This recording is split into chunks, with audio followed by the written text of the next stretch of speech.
With the Chicago Bears, there's always a certain, talk about how we fail at the quarterback position constantly and how we don't have, you know, really the ability to develop a quarterback or have never really shown that ability. And I think to understand why that kind of talk, that discussion always comes up, I think it's important to understand how we got here. And, the modern era of the Chicago Bears really kind of started with Lovie Smith, I would say, or, at least that's when they really became relevant, to me, at least growing up. And I really think that during the 2000s, the game of football, really evolved, quite a bit into a lot more offensively focused kind of, league. And it's a transition that maybe, at least seems to have left the Bears, behind. It's kind of very much became more and more about the quarterback position, and with having that be the main driver of the offense is the passing the football and also utilizing mobility in quarterbacks through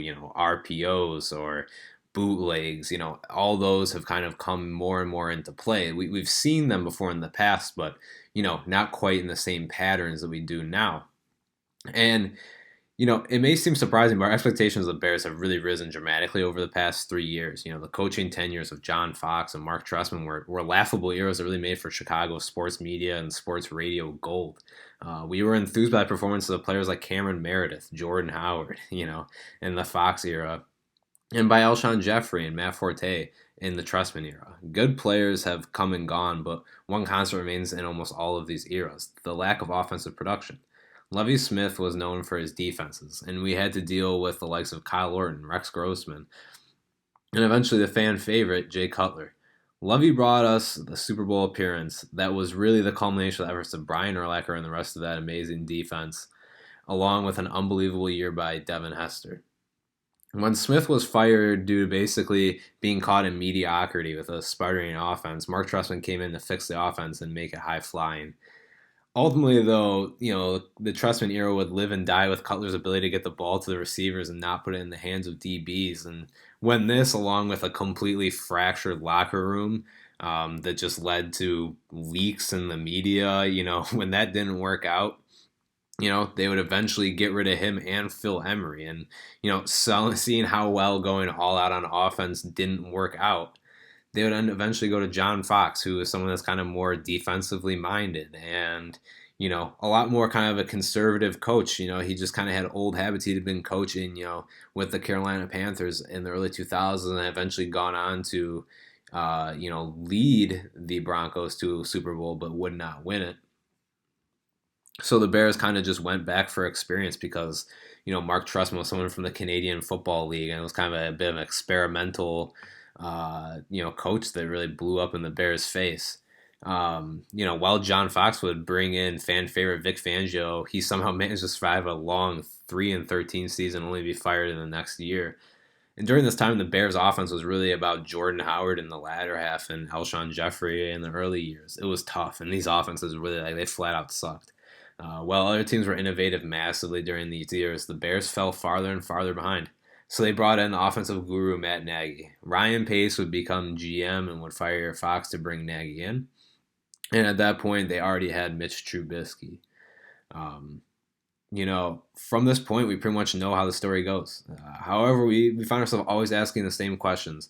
Why are we missing something on offense? And yeah, of course, there's always a narrative that we aren't great at developing QBs. And honestly, at this point, that is undeniable. Perhaps we are at the most unnerving point yet, where we know as fans we can see the light ahead. We can see the offense turning a corner, and we can kind of just imagine what it looked like with a true quarterback that could, run Nagy's system. But with that being said, we just don't know if we can get it figured out. And surely the future brings hope. I think that this Bears team can continue to improve, and I think Nagy and Pace have kind of raised our expectations for the team, but at this point, there's really been nothing quite. We've only had, this is going to be our second playoff appearance, but only one winning season. It's tough, and I think that this Bears team can really get better, but can we really truly accomplish anything until we get that quarterback that you need in today's modern day NFL? And I know it always seems like a negative topic to bring this in with the Bears, but it seems like it's something that we're continually bringing up year after year. And, it's a long running narrative that goes on, far past what I just talked about in this video, as far as basically the 2000s to where we are now.